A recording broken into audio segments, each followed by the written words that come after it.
Well, hello everyone. My name is Zachary O'Shea, and this is Box of Teeth. I have another horror-themed monster from Dungeons & Dragons 5th edition for you all that is a minion for the universal antagonist that we're working with, but it's also a mimic, so stay tuned.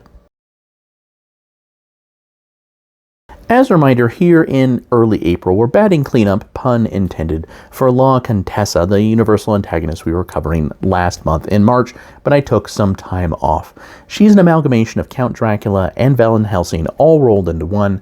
She's a former noblewoman whose family and country were destroyed by vampires, and she went to war against them.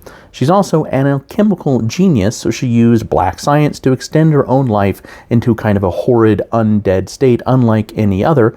As she's gone on the hunt through the centuries, however, her morality is slowly but surely bled away, and now she's very much about ends justify the means. She and her minions cover a couple of different sub-horror genres, which are gothic horror, vampire horror, and scientific horror. And as I said in the intro, we have another one of the mimics that she's bred, which is the Harpsichord mimic. The Harpsichord mimic is a masterpiece example of the instrument. It has a very ornate casing of bone white, accented with sepia tones. Its legs are filigreed affairs that are kind of designed to look like bats in flight. When you open the mimic's lid, the scene that's depicted on the inside is always something gothic and romantic, such as a ghost embracing its lover next to its grave, or a vampire leaning into a paramour's neck, or a werewolf sleeping peacefully against its intended's legs.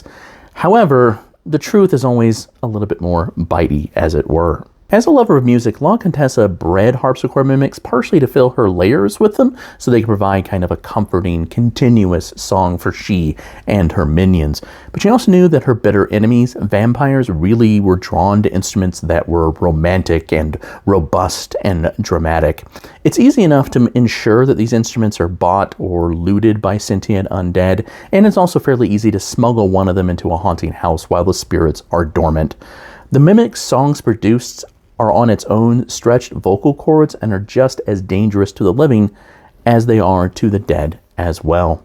Let's go ahead and take a look at the Harpsichord mimic statistics for Dungeons & Dragons 5th edition. The Harpsichord mimic is a challenge rating 6 large monstrosity that is neutral. It has an okay armor class, a lot of hit points, some saving throw bonuses. It does of course have the performance skill on top of stealth. Like any other mimic, it is immune to acid damage, but it's also immune to necrotic damage and has a plethora of condition immunities that make it more resistant to dealing with the undead. As with any other mimic, it does have shape changer, adhesive, false appearance, and grappler, but it can only shape change into a harpsichord. Now, this monster was one I designed early on when I was doing this for 5th edition. I would give it multi-attack now, but I didn't originally. Besides its usual pseudopod and bite attacks, it also has Mimic Gut String, which is kind of like a whip that also counts as a magic weapon, so it can actually damage undead that have resistance or perhaps immunity to non-magic weapon damage. Its big claim to fame is Dance Macabre, which is perhaps not that surprising that its big thing is playing music, given what it is and what I've mentioned before.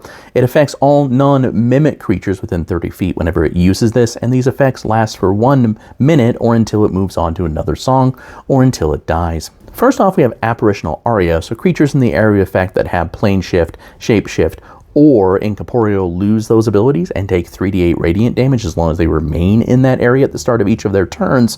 All their creatures have to succeed on a wisdom save or also take 3d8 radiant damage. Next up, we have Fiendish Fantasia, so all creatures in the area of effect have to go ahead and make a save, or they become restrained as they become enthralled by the music, and they take psychic damage every turn that they remain restrained.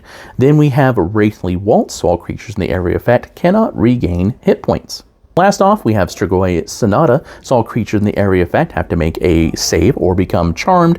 While they remain charmed, they can only move and dance. This ends after a minute if they are able to repeat the save and make it, or if they take damage. Of course, every good gothic horror, or even most horror scenarios, need a great soundtrack, and the Harpsichord Mimic is a way to provide that.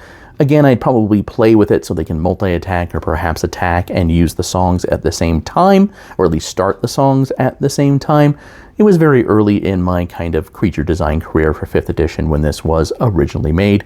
How would you use it in your own games? Of course, you can find La Contessa, all of her minions, and hundreds of other horror-themed monsters, all for Dungeons & Dragons 5th edition, that are all perfectly free at boxofteeth.blogspot.com.